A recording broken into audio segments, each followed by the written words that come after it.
Today, I want to tell you a story so painful it refuses to fade, set deep in the unforgiving American West, where dust clings to memory and silence carries the weight of broken promises. This is a land where love and survival collide, where one wrong word can change a lifetime. It all began with a single letter, small and unassuming, yet powerful enough to bury a man alive and tear a family apart. Before we kick off this adventure, don't forget to hit like on the video and let us know in the comments where you're watching from. The desert never forgets. It keeps every broken vow, every heart that waits too long for footsteps that never come. 3 years had passed since Ashen last saw his home. 3 years since bugles and gunfire dragged him away from the valley where his life had once taken root. He rode alone now, a scarred saddle beneath him, a rifle resting against his back, and the low murmur of old battles lingering in his thoughts. The war had marked him deeply, not only in flesh, but in the long silences between his breaths. The frontier army had taken him for what he was, half Apache, half white, useful to men who never fully trusted him.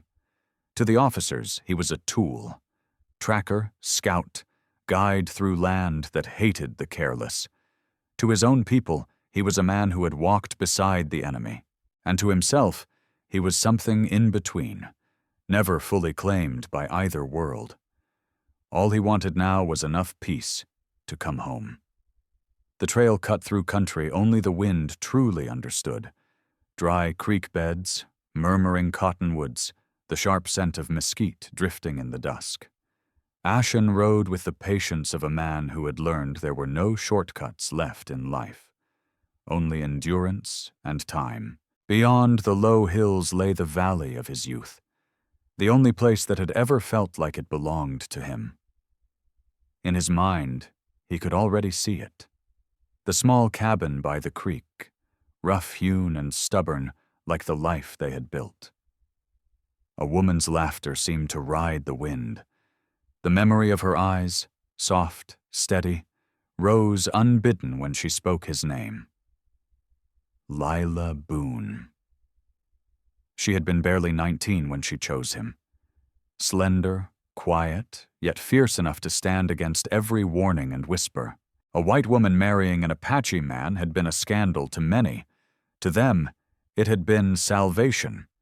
They built a life no one believed would last. Lila tended a modest garden beside the cabin, coaxing green from stubborn soil. Ashen broke horses, hunted game, and carved dignity out of dust and danger. It wasn't easy, but it was theirs.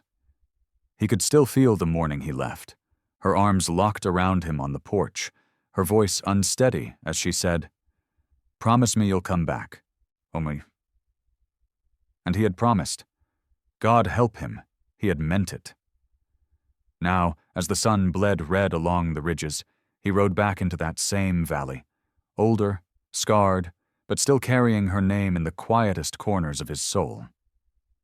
The creek was the first thing he saw, silver under the falling light, winding through the grass like a ribbon of memory. Then the cabin. For a heartbeat, hope stirred. It still stood, framed by the same cottonwoods where he once tied his horse. But as he drew closer, that hope thinned into a dull ache. The roof sagged, shutters hung loose. The small fence that once guarded Lila's garden lay broken, choked by weeds. The hearth that had warmed their nights was cold and gray. There was no laughter, no lamplight, only a hollow silence. Ashen dismounted slowly, boots grinding into dry earth, and pushed the door open. Inside, the air smelled of long settled dust. The table stood bare. The quilt Lila had stitched was gone. Only shadows remained. Heavy with all that had been, Ashen stood there a long while, unable to move. He had survived war and bloodshed, but this emptiness cut deeper than any bullet. He had pictured her waiting, her smile when he returned, the tears, the arms that would pull him home again. Instead, he found nothing but echoes. He stepped back outside and stared toward the far horizon. The world had gone on without him. And maybe she had too. Ashen walked down to the creek and knelt at its edge, lowering his hands into the cold, steady flow. Nothing had changed. The same gentle ripples slid past his fingers. The same stones lay smoothed by years of passing water. The creek moved on, indifferent and enduring, just as life had moved on without him. He stayed there a long while, silent, shoulders bowed. Dusk settled thick across the valley, and the first stars flickered awake above the ridges. He thought of what Lila had been to him, not only his wife, but the one reason he had ever believed he could belong to something beyond war and bloodshed. Then, out of the quiet, a voice cut in. Unexpected. A ranch hand guiding a pair of mules along the road slowed and studied him with tired eyes. "You looking for someone?" the man asked, his tone cautious, measuring the stranger by his skin and his silence. Ashen stood. His voice came calm but weighted. "A woman." "Lila Boone." The ranch hand frowned, glancing toward the abandoned cabin. Then he spoke the words that struck harder than steel. "She's alive, but she ain't yours anymore." The sentence hung in the still air, blunt and final. Ashen's breath caught in his chest. Alive. The word tightened his throat, a blessing and a curse bound together. She lived, but not with him, not waiting through the long nights the way he had imagined beneath army canvas and borrowed skies. While he starved and bled for a war that never claimed him, another man had stepped into his place. Ashen turned his face from the fading light, eyes fixed on the darkening line of the horizon. The desert wind rose, carrying mesquite and something older. The weight of broken promises ground deep into the land. For the first time since leaving the war, defeat settled fully into his bones. He had come home to reclaim his heart, only to find it already carried another man's name as night closed over the valley. He whispered her name once, softly, as if the stars might remember it better than she had. Lila. Then he mounted his horse and rode into the gathering dark, a lone figure swallowed by wind and distance. Silence followed, and a promise the desert had never forgotten. By morning, a thin veil of mist lay over the valley. The sun climbed slowly over the ridges, spilling gold across sage and cottonwoods. Ashen rode toward town, not from want, but from need. He had to see what truth waited for him there. The trail to Dry Creek was not the one he remembered. New fences lined the road. Smoke drifted from a dozen chimneys. Civilization had pressed closer, louder, more certain of its claim. As Ashen reached the town's edge, his horse's hooves rang hollow against the wooden boards of the street, and every sound seemed to dull around him. Men outside the saloon turned their heads. Conversations fell quiet. Someone spat into the dust. Someone muttered, "Apache." Ashen kept his eyes forward. He knew the looks well, the mix of fear, curiosity, and contempt. To the Dry Creek folks, he was a shadow from the hills, a remnant of a world they wished erased. But he hadn't come for them. He passed the general store, the blacksmith's shop, the church bell at the far end of the street, each familiar, each strangely altered by time. It felt as though a thin layer of years had been laid over everything, sealing him out. Ashen moved like a ghost through the remains of his own life. He slowed near the dressmaker's shop, its windows edged with lace and sun-faded ribbons, and stopped there, suspended between memory and whatever truth waited just beyond the glass. That was when he saw her, Lila Boone, and for a long moment the world stopped moving. She stood inside the shop, framed by glass and stillness. Sunlight poured through the window and wrapped her in a soft glow. Her hair had lightened with time, brushed with honey, a faint thread of silver resting near her temples.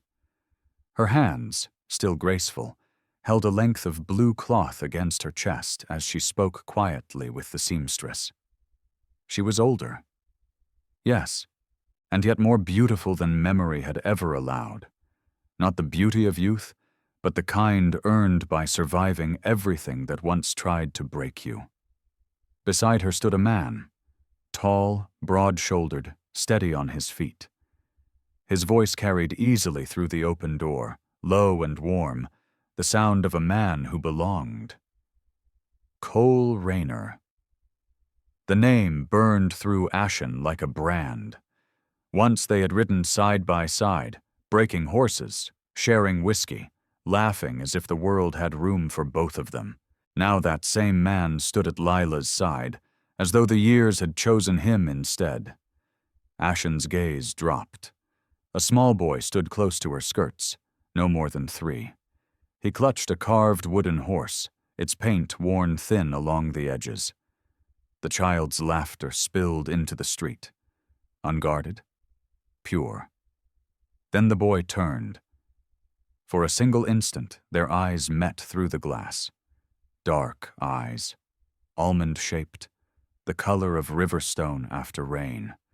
Eyes that mirrored the man standing frozen outside. Ashen went still, his hand tightening on the reins. He forgot to breathe. He didn't need blood or proof. His heart already knew. The boy's hair, black as midnight, the faint bronze beneath his skin, the way his head tilted when he smiled. It was like seeing himself born again. A reflection cast forward by time itself. Ashen's throat closed. He looked away, dragging air into his lungs. Coincidence, he told himself. The desert plays tricks when a man wants something too badly. But deep inside, where truth shows no mercy, he knew that boy was his. Outside, a wagon rolled past, wheels crunching over gravel, breaking the spell. Ashen looked back just in time to see Cole lift the child onto his shoulders. The way a father does, when pride is stronger than pain. Lila laughed, the sound Ashen had carried through years of hunger and gunfire. Hearing it now cut him open, gentle and sharp all at once. Her smile was warm, easy, the practiced smile of a woman who had learned how to live again. Ashen gripped the brim of his hat and pulled it low, shadowing his face. The moment he had dreamed of had finally come, and it had undone him. He turned and walked away before the weight of it crushed the breath from his chest. But the desert wind followed him, carrying voices he could not outrun. The sound of her laughter, the boy's small voice calling Papa. Cole Rayner's steady reply came soft and sure. With every step Ashen took away from that window, the weight in his chest grew heavier. He passed the saloon, the smithy, the old well, places where he and Cole had once traded stories and laughed like men who believed the future was theirs. Everywhere he looked, the town seemed to hum with a life he had lost, a life that had kept moving without him. He rode out of Dry Creek without turning back. The sun climbed high, harsh and unforgiving, bleaching color from everything it touched. By the time the last building slipped behind the hills, Ashen felt as if he had left a piece of himself in that dusty street, the part that still believed in promises. He reined in his horse near a stand of cottonwoods, the same trees that had sheltered his childhood. The air lay still, broken only by the soft rustle of leaves. Ashen closed his eyes. He saw her face again. The way Lila Boone's lips curved when she smiled. The gentle tilt of her head. The light in her eyes that time had not managed to dim. He could almost hear her voice riding the wind, whispering, "Come back to me." And he had. Only to find she was gone, not to death, but to another life. the ache cut deep. Yet beneath it, something else stirred. Something old and restless, like thunder building far beyond the horizon. Love, perhaps, or jealousy, or the cruel blend of both that men like him were born to carry. He opened his eyes and stared west. The sun was sinking again, spilling red fire across the ridges. Somewhere beyond that burning sky waited a truth he was not yet ready to face, but could not escape. A man might ride away from war, but he cannot ride away from his own blood. That night, as the stars returned one by one, Ashen made a vow in silence. He would not confront her yet. Not until he knew everything. The truth, the lies, and the story that lived between them. No matter how far he rode, one image stayed burned into his mind. A small boy with dark eyes, laughing in sunlight beside the woman he had once called home. Memory is a strange thing. It asks no permission. It rises like smoke from a fire you believed long dead, faint at first, then choking, relentless. For Ashen, the ride through the desert that night was filled not with the present, but with ghosts, and every ghost wore her face. He remembered the first time he saw Lila Boone. 19 years old, barefoot on her father's porch, her laughter lifting above the rattle of the wind. She had been hanging laundry when a sudden gust tore a white sheet from the line and sent it drifting straight toward him. A streak of white flashed against the sun. Ashen caught it before it struck the dust, his fingers closing around the cloth just as her hand reached for it. Their skin brushed. Brief, accidental, unforgettable. She smiled then, not shyly, not with coyness, but with the fearless curiosity some people are simply born carrying. "Your gray hawk," she said lightly. "The Apache horsebreaker." Ashen only nodded, half ashamed, half proud. That was where it began. In the quiet looks, the shared smiles, the moments that lingered longer than they should have. Before long, the town started whispering. "The Boone girl," they said, seen walking with an Apache. A shame, a sin. They muttered it wherever shadows gathered. But Lila Boone had never cared much for the world's approval. She told him so once, standing barefoot by the creek. "Let them talk," she said. "The world's never been kind to people who love beyond its walls." That night, beneath a sky tangled in cottonwood branches, they married in the simplest way two souls can. By vow and firelight. No preacher, no witnesses but the stars. For a time, that was enough. They built their cabin together from rough timber, set a stone hearth, and claimed a patch of stubborn earth where Lila planted beans and corn, and wildflowers she refused to name. Ashen hunted game, broke horses for nearby ranches, and sometimes sang old Apache songs at dusk, the same ones his mother once hummed by firelight. Lila would sit beside him, her head resting against his shoulder, listening as though those words belonged to her too. Life was hard, but it was theirs. In the short years they shared, they learned that love does not ask permission, only courage. Then the war came, a call from the frontier army, desperate for scouts who knew the land better than any map ever could. Ashen had sworn he would never fight another man's war. But he believed this time was different. If he served, if he proved his worth, maybe the world would stop seeing him as an enemy. Maybe the peace he wanted for them could finally be earned. He told Lila he would go. She stood on the porch that day, her dress snapping in the wind, her eyes bright with fear and pride. "You can't fight their battles, Ashen," she said. "You'll die in a war that was never yours." "If I stay, they'll never stop coming," he answered. "If I fight, maybe they'll see reason." He believed it. He believed courage could change hearts. He would learn later that courage is not always enough. The morning he left, Lila pressed her hand to his chest and whispered, "Promise me you'll come back." "I promise," he said, and he meant it with every breath he had. The next spring never came for her. Months passed. No letters, no word at all. The nights grew longer. By the time autumn returned, the first snow tapped softly against her window, and Lila Boone knew, deep in her bones, that something had gone terribly wrong. Then the letter came.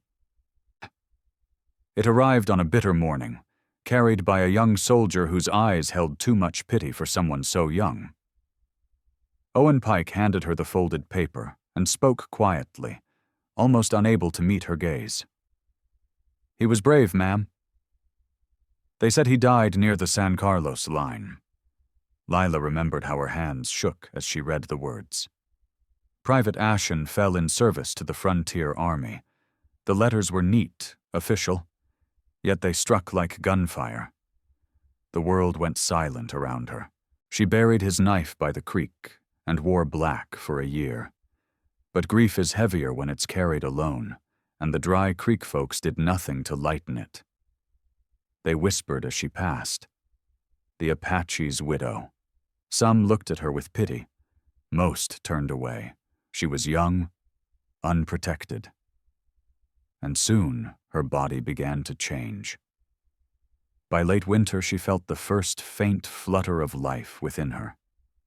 His life. The same world that had judged her love now condemned her survival.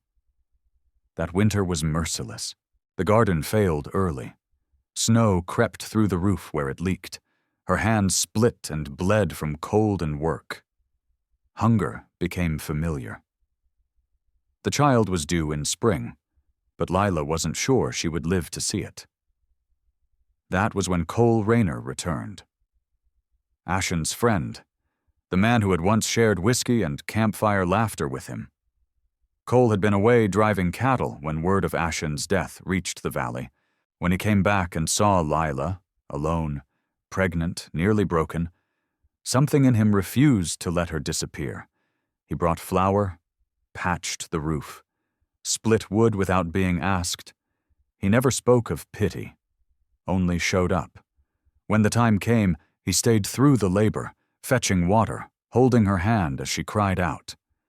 And when the baby's first thin cry filled the cabin, Lila looked into the child's dark eyes and whispered his father's name. Ashen. Cole turned away then, giving her the space to grieve. But he did not leave. He helped her bury fear beneath daily work, mending, planting, tending what little life would grow. And when the whispers sharpened into cruelty, he offered marriage, not from desire, but as a shield against the town. Lila refused at first, but the frontier gave her no mercy. A widow with a half-Apache child would not survive another winter alone. So she said yes. Their marriage was quiet. No vows of love. No shared dreams of forever. Only survival, and a fragile bond shaped by gratitude. Cole never asked for more than she could give, and Lila never gave less than kindness. Yet at night, when she sat by the fire with her son asleep in her arms, her thoughts always wandered back to the man the world insisted was gone. Now, years later, those memories still burned, untouched by time. That same man sat beneath the stars, alive, breathing, unaware of how completely the world had buried his name. Ashen thought of Lila Boone's laughter, of the home they had built with their own hands, of the promise he'd made beneath a dying sun. As the night settled deeper, one truth rose above all the rest. The world had gone on, only his heart had not. By the time Ashen rode back toward town, the sun stood high and unforgiving, burning through a cloudless sky. He hadn't planned to see her again so soon. But fate has little patience for a man's intentions. Dry Creek was awake and moving. Wagons rattled past. Men shouted for lumber. Women crossed the street with baskets from the market. Life, it seemed, went on easily, for those who had never lost it. Ashen rode in quietly, his hat pulled low, every movement measured. Still he felt the eyes on him, the whispers trailing like smoke behind his back. To the Dry Creek folks, he was what he had always been, an outsider, a reminder of a war they preferred forgotten. He dismounted near the blacksmith's shop, meaning only to trade for a few supplies before riding out again. But the world had other plans. A sound caught him. Familiar, faint, unmistakable, her voice, light and lilting, carried on the air. Ashen turned. And there she was, Lila, standing in the sunlight. A bundle of mended clothes rested in her arms. The wind caught her hair, the same hair he had once brushed from her face, now tied neatly beneath a bonnet, and beside her stood the boy, his son, tugging impatiently at her skirt. For a single heartbeat, everything else vanished. The street, the voices, the heat. Time collapsed, and the years between them hung suspended in silence, her eyes lifted, searching, uncertain. Then she saw him. Color drained from her face, her lips parted. Her voice came barely above a breath. Ashen. Hearing his name from her mouth struck harder than any bullet ever had. He took one slow step toward her, his heart hammering like a drum.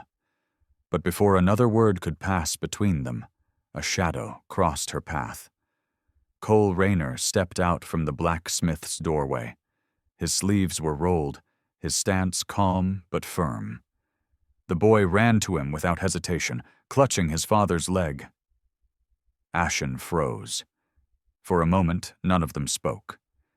Then Cole's voice broke the silence. Quiet, careful. Ashen. Ashen inclined his head slightly. Cole. The space between them tightened, stretched thin as wire, holding years of friendship, loss and truths too heavy to name. Years of friendship and betrayal balanced on a single breath. At last, Ashen spoke. His voice was low, steady. "Did you think I'd never come back?" Lila Boone's eyes shone. Her hands trembled around the bundle of clothes she held. The question lingered between them, heavy and unanswered. Around them, the Dry Creek folks had begun to notice. Faces appearing in windows, murmurs spreading like ripples through the street. Whispers rode the wind. That's him, the Apache she married. They said he was dead, a white woman and her ghost. The sound of judgment cut sharper than the heat. Lila's gaze flicked toward the crowd, then back to Ashen. Her lips quivered as if she might speak, but no words came. Only the unguarded truth in her eyes. Grief, guilt, and something far older, love that had not died, only gone quiet. Ashen stepped closer, dust lifting around his boots. "I came home," he said softly. "To you." Her breath caught. Cole Rayner shifted, not in anger but in protection, a quiet shield between them. When he spoke, there was no heat in his voice, only calm authority edged with compassion. "Not here, Ashen. Not like this." His eyes swept the watching faces. He knew the town's cruelty better than anyone. "Come to my place tonight. We'll talk. Like men should." The words hung in the air, both invitation and warning. Ashen studied him for a long moment. There was no hatred in Cole's eyes, only weariness, and the steady strength of a man who had carried burdens never meant for him. In that look, Ashen saw what he had never wanted to accept. Cole was not his enemy. He was the man who had kept her alive when the world had turned away. The ache in Ashen's chest was nearly unbearable. Every instinct urged him to fight for the truth, for the life that had been taken from him. Yet even now, his honor held him still. He gave a single nod. Then Lila's voice broke the silence, barely more than a breath. "Ashen, please." He turned to her and met her gaze fully. In her eyes were the years they had lost, and the years still unspoken. If the boy had not been there, if Cole had not stood beside her, he might have reached out, just once, to touch her hand. But he didn't. The boy was watching, his boy, and some truths were too heavy for innocence. Ashen stepped back. His voice came rough but controlled. "You look well, Lila." Her lips curved into a sad, uncertain smile. "You're alive," she whispered. "For now," he answered quietly. Then he turned away. As he walked down the street, the whispers followed him, clinging to his back like dust that would not settle. "The Apache's back. That poor woman. Trouble's coming." But Ashen didn't hear any of it. Every sound blurred into the heavy thud of his own heartbeat. Behind him, Lila Boone pulled the child close, holding Rowan as if her arms alone could hide the truth written in his face. Cole Rayner's hand settled lightly on her shoulder, steadying her.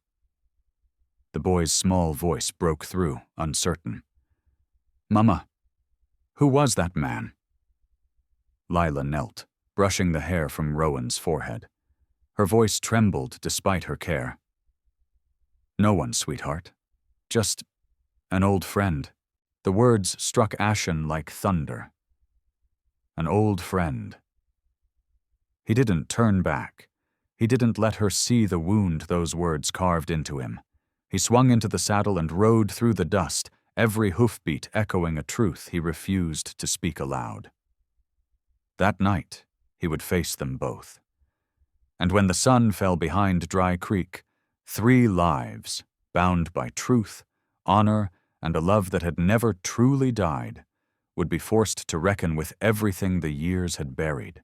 The desert wind rose again, carrying the faint scent of smoke and sage. Ashen whispered into the fading light, his voice breaking against the vastness. "God help us all." Night settled cold over the valley. A storm brewed somewhere far off, the kind that never quite reaches you, yet settles deep in your bones. Ashen rode beneath the rising moon in silence, accompanied only by the distant cry of a coyote and the steady rhythm of hooves on hard-packed earth. He followed the creek until a cabin's lights appeared ahead. Cole's cabin. For a moment he nearly turned back. But promises, once made, weigh heavier than fear, and he had come too far to turn away from the truth now. The door stood slightly open, lamplight spilling through the cracks, golden, unsteady. Ashen stepped inside. The air carried the smell of wood smoke and fresh bread. By the fire sat Lila, the woman he once believed the world had stolen from him. She turned at the sound of his steps, her breath catching. Cole stood beside her, steady but pale, as if seeing his old friend alive was something his mind still struggled to accept. On the floor, Rowan played quietly with a carved wooden horse, its paint worn smooth by small hands. He looked up, curious and unafraid, eyes dark as midnight, a reflection of another life. For a long moment, no one spoke. Only the fire crackled between them, filling the silence with its restless song. Then Cole broke it, softly. "You came?" Ashen nodded once. "You asked." Ashen could feel Lila Boone's gaze on him, warm, unsteady, afraid. She looked as though she wanted to speak, yet didn't know where to begin. At last, she found her voice. "I never thought you'd come back." She faltered, lowering her eyes, tears catching the lamplight. Ashen's jaw tightened. "I came home to a grave that wasn't mine, to a letter that said I died like a dog in the dirt." His words cut sharp, not with anger, but with pain that had been locked away too long. I need to know who sent it. Cole Rayner's face darkened. He crossed to the table, opened a drawer, and pulled out a folded, yellowed letter. He laid it between them. This was delivered by a soldier out of Tucson, he said. It carried your name, your regiment, your mark. We believed it. Even her. Ashen stared at the paper as if it might still bleed truth. The memory came rushing back. The chaos of battle, the thunder of gunfire, the moment he fell into dust and darkness. He'd been wounded, left for dead, pulled from the field days later by a passing patrol. Somewhere along the way, someone had written him off. A clerical mistake, a cruel twist of war. Whatever the reason, the damage had already been done. He looked back at Lila. She was shaking now, hands clenched tight in her lap. I buried you, she whispered. I mourned you every night, until the baby came. Ashen's heart seized. The baby, her voice broke. Your son. At the sound, Rowan looked up, eyes wide and innocent, unaware of the storm gathering over his small life. He smiled, shy and gentle, the same way Ashen once had as a boy learning the weight of the world. Ashen turned away, swallowing hard. Years of silence crashed down on him in that instant. He wanted to rage, to demand why she hadn't known, why she had let another man claim what was his. But when he looked at Cole, the man who had stood by her through hunger, sickness, and shame, he saw no enemy there, only quiet strength, and a kind of love that asked for nothing in return. Cole's voice came low and steady. She believed you were gone, Ashen. We all did. I knew where her heart truly was, and it wasn't with me. But a woman alone on this frontier doesn't survive long enough for truth to catch up. He held Ashen's gaze. I gave her my name so she and the boy could live without the world tearing them apart. There was no bitterness in his voice, no pride, only truth. Ashen's eyes burned as he turned back to Lila. The fury that had carried him this far drained away, leaving only sorrow. You did what you had to, he said quietly. She shook her head, tears spilling freely now. I did what the world forced me to. But not a single day passed that I didn't pray you'd walk through that door. The silence that followed carried no blame, only the weight of all the years they had lost. Ashen's gaze drifted to the boy. Rowan, that was his name. He remembered hearing it once on the street. The child's small hands clutched a wooden horse, fingers worn tight around it. The same horse Ashen had carved long ago for Lila Boone's hope chest. He knelt slowly, meeting Rowan's curious eyes. For the first time, he allowed himself to feel what he had known all along. This was his flesh, his blood. His life returned to him. The boy smiled and held out the toy. You can play too, he said softly. Ashen's throat tightened. He gently placed the horse back into the boy's hands. Keep it safe, little one, he murmured. It's yours. He rose and turned toward Cole Rayner and Lila, his voice rough. You've both carried what I could not. I've no right to be angry. He paused, glancing once more at the fire, then back at them. But I can't stay, not tonight. Lila stepped forward. Ashen, please. He shook his head. His voice fell to a whisper. God forgive the living for trying to survive. Then he turned and stepped into the night, the door closing softly behind him.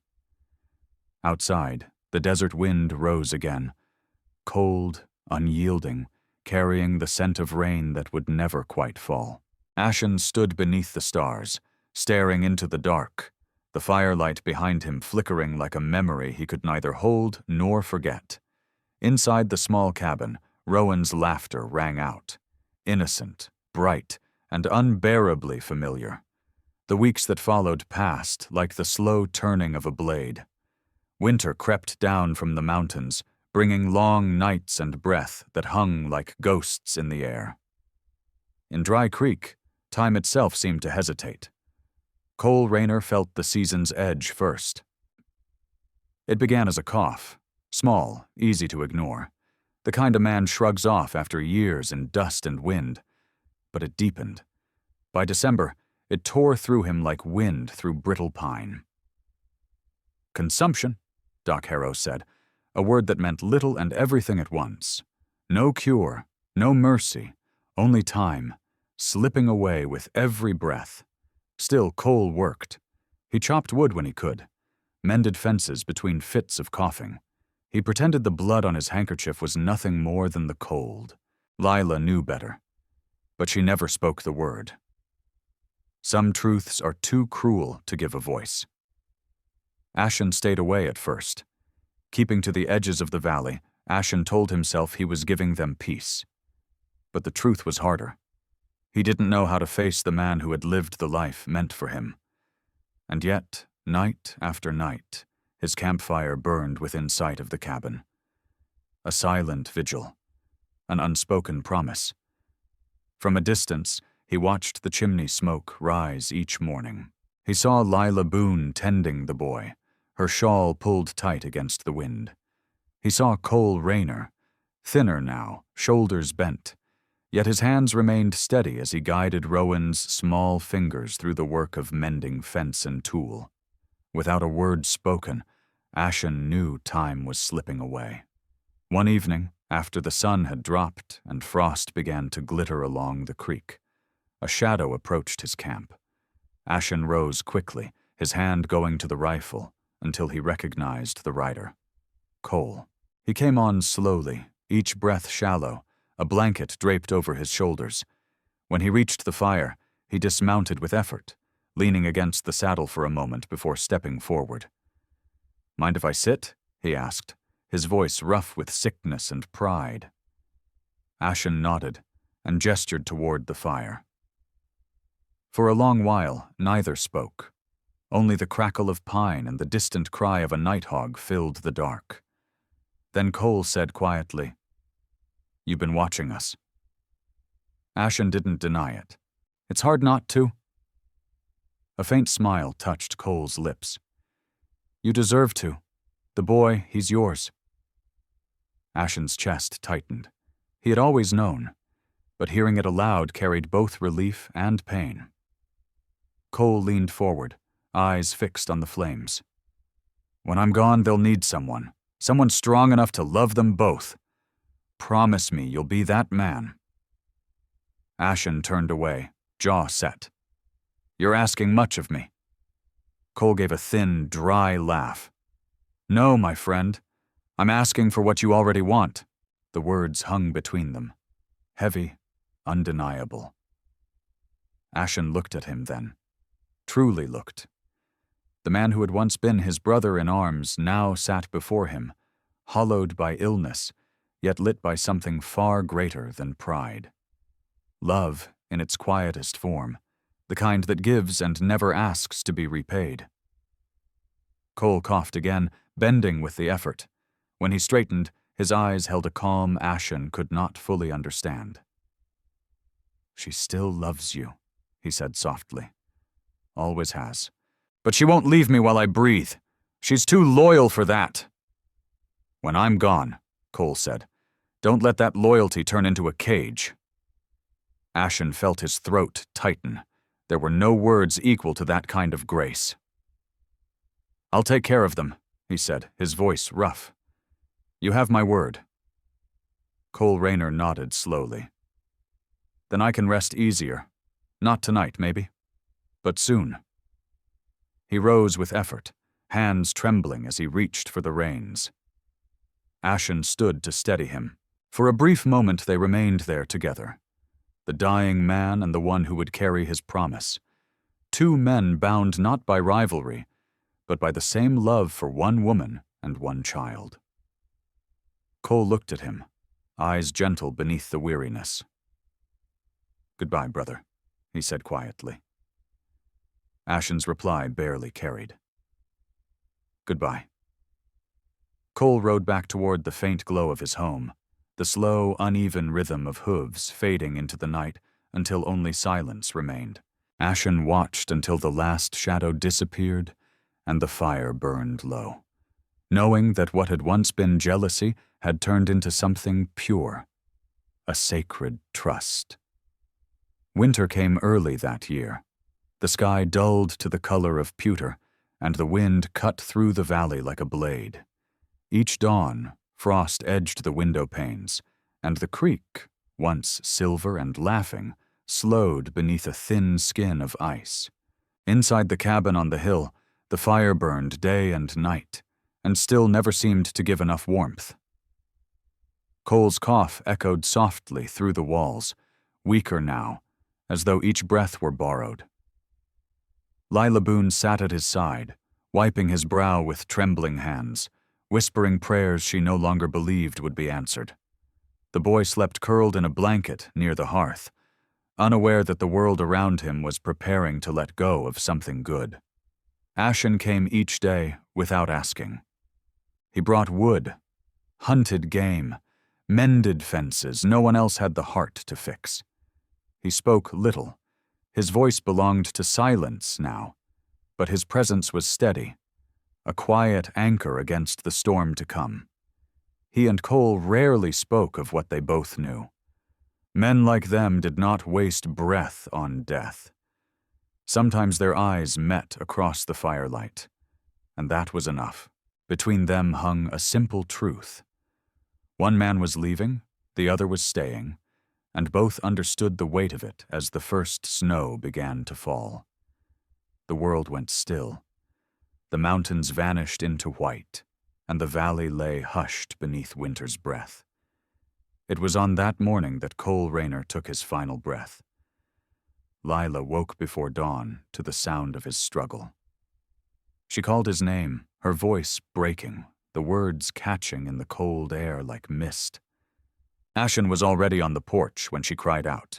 He ran to her side, the cold biting his hands as he reached for Cole's shoulders, and the dying man's eyes fluttered open. For a brief moment, peace settled across Cole Rayner's face. It was strange, soft, almost distant, the calm of a man who knows the fight is finally finished. He looked at Lila Boone, then at Ashen. "It's time," he whispered. Lila shook her head, tears spilling freely. "No, not yet. You've carried me long enough."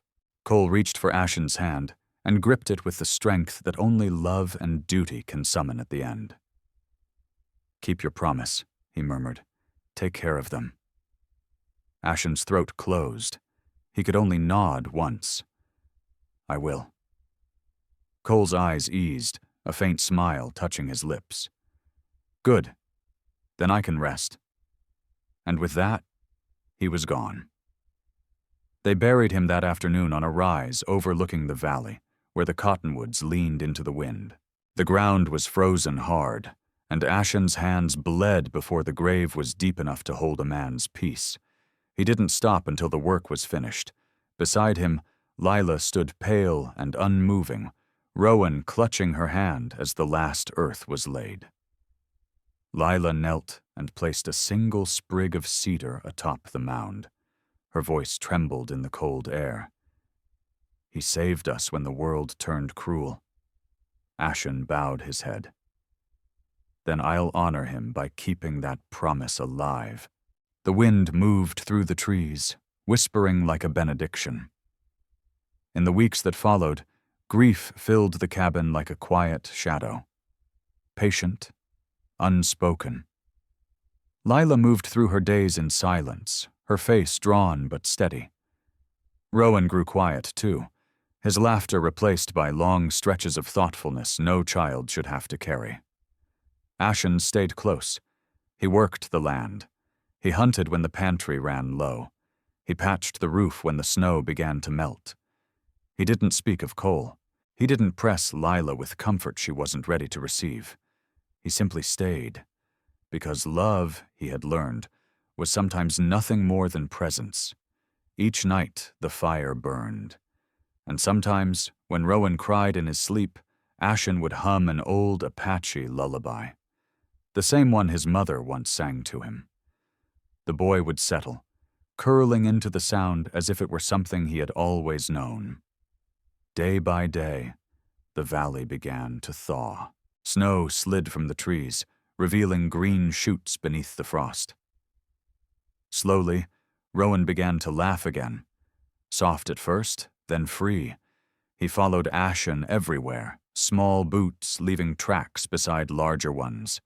He asked questions about horses, about hunting, about the strange songs Ashen sang when he thought no one was listening. And each time Ashen answered, the boy moved closer to him. Not from duty, but from trust. One evening, as the sun burned red behind the mountains, Lila Boone called her son to her side. She knelt beside Rowan near the hearth, brushing the hair back from his forehead. Her voice was soft, unsteady.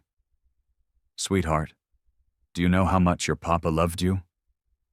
Rowan nodded solemnly. "Yes, Mama." She hesitated, her eyes drifting toward Ashen, who stood quietly by the door. "And do you know the man who's been teaching you to ride? The one who hums those songs?" Rowan's face lit up. "Ashen." Lila smiled faintly, tears bright in her eyes. "Yes, he's your father." The boy blinked, confusion giving way to wonder. Then, without a moment's doubt, he ran to Ashen and wrapped his small arms around him. "Papa," he said simply. The word broke something open inside Ashen, not with pain, but with release. He dropped to his knees and held the child close, his arms trembling with a joy he had waited too long to feel. "Yes, son," he whispered. Lila watched them, tears streaming freely now, yet her heart lighter than it had been in years. In that quiet, sacred moment, the weight of grief began to lift. Winter had taken much. But what it left behind was stronger, love reborn not from passion or memory, but from survival, forgiveness, and the fragile grace of beginning again. Spring came early that year, as if the valley itself had grown tired of sorrow. Snow slipped quietly from the hills, and the creek found its voice again, a song of life and return. Cottonwoods stirred with green, and wildflowers pushed through the soil where frost had once held them fast. Ashen and Lila worked side by side through those first gentle days of warmth. He mended fences while she planted the garden. Sometimes they spoke, sometimes they didn't. Words were no longer needed the way they once had been. Silence had become its own kind of prayer. Rowan ran through the grass, his laughter chasing the wind. He was stronger now, sure-footed, his eyes bright with mischief. He followed Ashen into the fields, learning the names of birds, the tracks of deer, and the hidden places where the earth still breathed in rhythm with the sky. At night, when the fire burned low, Lila would sit at the table, her hands wrapped around a cup of tea as she watched them together. There was no guilt left in Lila Boone's heart, only gratitude. Life, she had learned, never offers perfection, only moments worth holding. They visited Cole Rayner's grave often, not with sorrow, but with peace. Grass had grown thick along the rise now, and wildflowers swayed gently in the mountain breeze. Lila would kneel, brushing aside a fallen leaf, and speak softly into the wind. "He saved us when the world turned cruel. We haven't forgotten." Ashen always stood nearby, hat in hand, head bowed. Sometimes he left a small carving, a bird, a horse, simple symbols of quiet remembrance. He never spoke much at the grave, but every action carried its own meaning: respect, loyalty, and a promise still kept. When they left, they always walked hand in hand, not as lovers bound by the weight of the past, but as two souls who had survived it. The valley, once heavy with sorrow, became home again, Ashen built new corrals and taught Rowan how to ride. Lila filled the cabin with warmth, music, laughter, the smell of fresh bread and wild sage. In the evenings, the three of them sat on the porch, watching the sun bleed red behind the mountains. Crickets sang. Cattle lowed softly in the distance. Peace had come not as a gift, but as something earned. Sometimes Lila would turn to Ashen and smile. I used to think life had nothing left to give me but loss. He would meet her gaze, eyes gentle, and say nothing at first. Then she'd look toward Rowan, chasing fireflies through the dusk. Now, she would add quietly, I believe in tomorrow again. Ashen would reach for her hand, calloused, warm, and she would let it rest there, steady and certain. No grand declarations, no vows spoken aloud, just belonging. The frontier was cruel to dreamers. It took more than it ever gave. But in its dust and silence, love learned how to survive. Lila had loved two men, one who saved her life and one who gave it meaning. Together, they built a peace the world could not take away. The years ahead would not be easy. Life on the frontier never was. But there was laughter in the cabin again, and hope in the garden grown from their joined hands. The land remembered every sorrow that had passed over it, and it remembered this as well, that forgiveness, once planted, can bloom even in the hardest ground. Finally, let me send my deep thanks to you. Thank you for listening, and for allowing this story to speak to your heart. The Wild West still holds countless truths, some painful, some tender, all worth remembering. Stay with us, subscribe, comment, and invite others to discover these untamed stories, from our hearts to yours. Thank you for being part of this journey. Aviso legal. Disclaimer. Each story shared here is produced for storytelling enjoyment. Certain scenes may include fictional or dramatized elements inspired by historical circumstances. Although AI tools assist us in visuals, narration, and script development, the emotional tone, editing, and quality control are conducted by people to ensure meaningful experiences. We fully uphold YouTube's policies, using no deceptive recreations or impersonations of real individuals. All creative resources are properly licensed. Unauthorized copying, re-uploading, or remixing is not permitted. Thank you for supporting the effort behind every episode we create.